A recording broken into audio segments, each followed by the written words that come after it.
శ్రీ గురువే నమ. ఓం శ్రీ మాత్రే నమ. ఓం సర్వమంగళాయ నమ. ఈరోజు మ్యాథమెటిక్స్ ట్రిక్స్లో భాగంగా మరో వీడియోని మీ ముందుకు తీసుకొస్తున్నాను. ఈరోజు మ్యాథమెటిక్స్లో శాతం అంటే ఇంగ్లీష్లో పర్సంటేజ్ అని, లాభము ప్రాఫిట్, నష్టం అంటే మనకి ఏ విధంగా అయితే మనకి ప్రాఫిట్ ఎలా వస్తుందో ఆ ప్రాఫిట్తో పాటు నష్టం వస్తుంది. అంటే ఒక్కొక్కసారి డిఫాల్ట్ కావడం, లేకపోతే ఇంకొకటి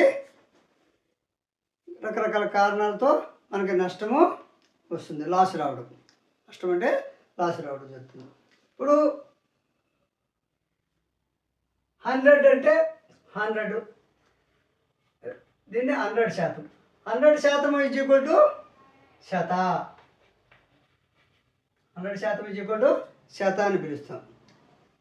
అంటే శత అంటే 100కి, తెలుగులో 100కి అని అర్థం. శత అంటే 100కి అని అర్థం. అయితే ఈ శాతానికి బదులుగా మనం ఏం చేస్తాం? ఈ శాతానికి బదులుగా ఈ సింబల్ వాడతాం, శాతం సింబల్, ఆ గుర్తును వాడతాం. మనం చదివేటప్పుడు ఈ సింబల్ని శాతం అని చదవాలి. 100%, 100%, 100% అని చదవాలి. ఇప్పుడు ఉదాహరణకి 5%. ఇప్పుడు 5%. 5% ఈజ్ ఈక్వల్ టు 100 అంటారు. 5% ఈజ్ ఈక్వల్ టు 100 అంటే అప్పుడు ఈ 5% అందులో 5 ఈజ్ ఈక్వల్ టు ఏమవుతుంది? 5/100. అంటే 100 భాగాలు ఒక శాతం అయితే ఆ 100 భాగాల్లో 5కి, అంటే 100 మంది ఉంటే ఒక స్కూల్లో 100 మంది అనేది 100% అయితే ఆ 100లో 5 మందికి ఎంత వస్తుంది? 100లో 5 మంది 5వ భాగం ఎంత? 100వ భాగంలో 5వ భాగం ఎంత అని. అదేవిధంగా ఈ యొక్క పర్సంటేజ్ని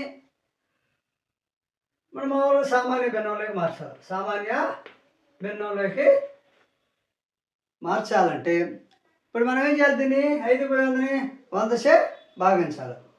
ఈ 100చే భాగిస్తే అప్పుడు ఏమవుతుంది? ఇప్పుడు 5/100.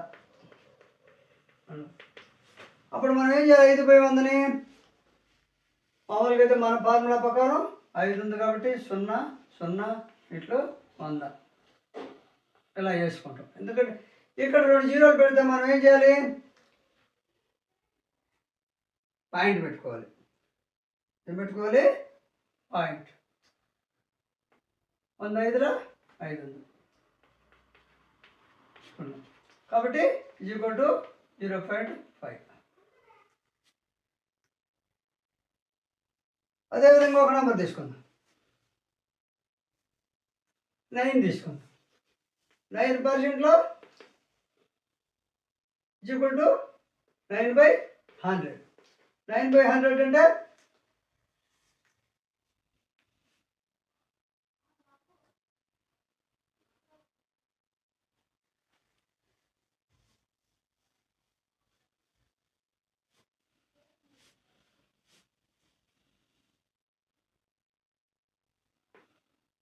ఈ విధంగా 9% అంటే 9/100. ఇప్పుడు మనం 9 ఒకట్ల 9, 7 చూడండి, 5 ఒకట్ల 5 25 ఎక్కడ 5 ఒకట్ల 5 20 100 ఈజ్ ఈక్వల్ టు 0.2 అవుతుంది.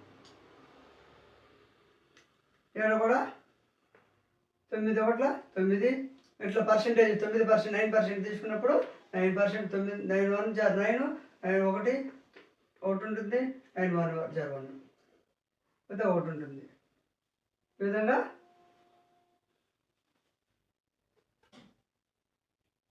9 1 9 1 0 9 1 1 అప్పుడు 12.2.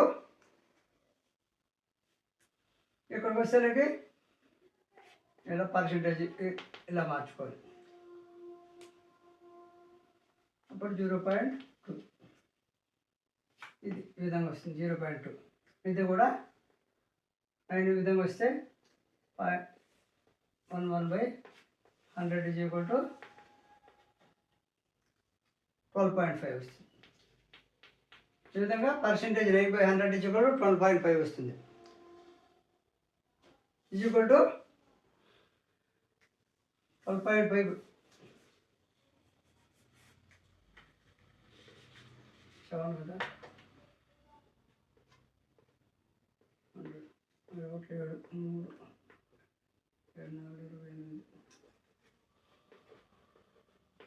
3 equal to 12.5/100 is equal to 0.125.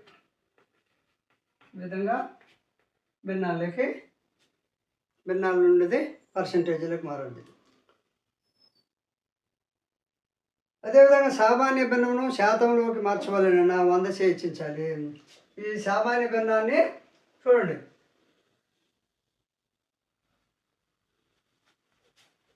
అది 20 100/20/100 ఈజ్ ఈక్వల్ టు 0.2. ఈ విధంగా చూసుకోవాలి. ఈ విధంగా 3 3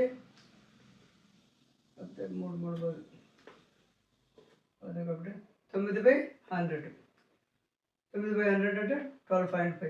12.5 ఈజ్ ఈక్వల్ టు 0.125.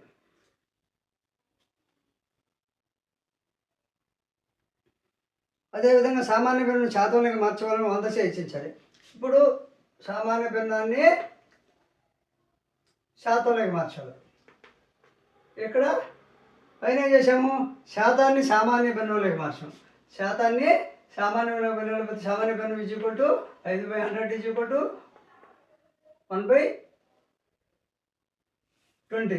ఈ విధంగా 20/1/20 అంటే 20/100. 100 ఈజ్ ఈక్వల్ టు ఇది. ఇక్కడ ఉత్తరాలకి ఇక్కడ కూడా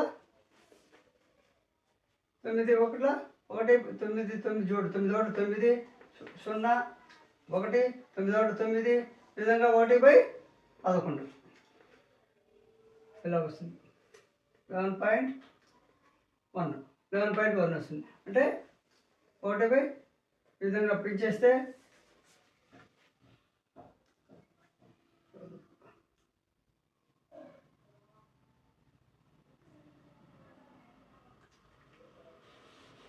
దీనికి రాదు కాబట్టి 12% ఈజ్ ఈక్వల్ టు 9/100 అంతే.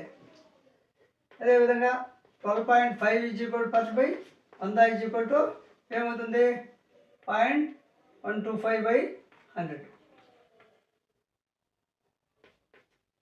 ఈ విధంగా 12.5/100 ఈజ్ ఈక్వల్ టు ఏమవుతుందంటే 0.125/100 అవుతుంది. ఇదేంటిది శాతాన్ని భిన్నంగా మార్చడం, శాతాన్ని జోడించు. ఇది శాతాన్ని భిన్నంగా మార్చాం. శాతాన్ని భిన్నంగా మారిన శాతం టు భిన్నం. ఇది సామాన్య భిన్నం టు శాతం. సామాన్య భిన్నం టు శాతం మార్చాలంటే ఇప్పుడు ఎగ్జాంపుల్ 2/5. తర్వాత 2/5 ఈజ్ ఈక్వల్ టు ఏమవుతుంది 2/5 × 100 is equal to 5 20 is equal to 40 అంటే 40%. సామాన్య భిన్నం ఇది శాతంగా మార్చాం. ఇక్కడికి వస్తే శాతము ఇది సామాన్య భిన్నం 9/100. అదేవిధంగా ఎగ్జాంపుల్ 12.5/100 ఈజ్ ఈక్వల్ టు 0.125.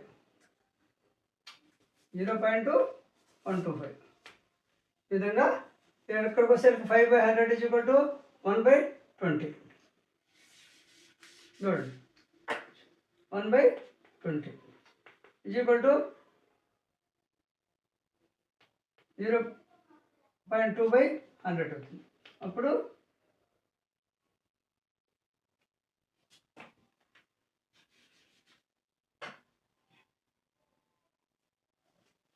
ఈ విధంగా భిన్నాన్ని 5/100 అప్పుడేమవుతుంది 0.20/100 ఈజ్ ఈక్వల్ టు 0.2 అవుతుంది. ఈ విధంగా భిన్నాన్ని శాతాన్ని భిన్నంగా మార్చాము. ఈ విధంగా సామాన్య భిన్నాన్ని శాతంగా మార్చాలంటే 2/5 2/5 ఇంటూ 100 40%. అదేవిధంగా ఒక రాశిలో పెరుగుదల ఎక్స్, ఒక రాశిలో పెరుగుదల ఎక్స్ అని. అయితే ఆ రాశి పెరిగిన విలువ, ఒక రాశిలో పెరుగుదల ఎక్స్ అన్నాడు. అయితే పెరిగిన విలువ ఎంత? ఆ రాశిలో పెరిగిన విలువ పెరిగిన విలువ ఎంత? పెరిగిన విలువ ఎంత అంటే కనుక్కోవడానికి అప్పుడు ఏం చేయాలా? 100 ప్లస్ ఎక్స్ బై ఎంత తెలియదు, ఒక రాశి అయితే తెలుసు, రాశి అనేది ఎక్స్ అనుకున్నాం, రాశి అనేది ఎక్స్. అప్పుడు 100 plus X by 100 plus X by 100 అప్పుడు గుణించాలి. అప్పుడు అదేవిధంగా నెంబర్ 1. అదేవిధంగా ఒక రాశిలో తగ్గుదల అంటాడు, ఇది పెరుగుదల, ఇది తగ్గుదల విలువ, రాశిలో తగ్గుదల విలువ ఎంత అంటాడు. అప్పుడు ఇక్కడ ప్లస్ వేసాం, తర్వాత ఏం చేయాలి? మైనస్ చేయాలి. తగ్గుదల విలువ ఎంత అంటే 100 మైనస్ ఎక్స్ బై 100. ఏదైనా ఒక రాశిని ఎక్స్ అనుకుంటే ఆ రాశి పెరుగుదల, ఆ రాశిలో పెరుగుదల విలువ ఎంత అంటే 100 ప్లస్ ఎక్స్ బై 100. ఏదైనా ఒక రాశిలో తరుగుదల ఎంత అంటే 100 మైనస్ ఎక్స్ బై ఎక్స్ అనేది ఒక రాశి, మనకెంత విలువ తెలియదు కదా, ఎక్స్ అనుకుందాం రాశిని. ఎక్స్ 100 మైనస్ ఎక్స్ బై 100 తగ్గుదల, రాశిలో తగ్గుదల విలువ. కాబట్టి వీడియో నచ్చితే లైక్ చేయండి, షేర్ చేయండి, సబ్స్క్రైబ్.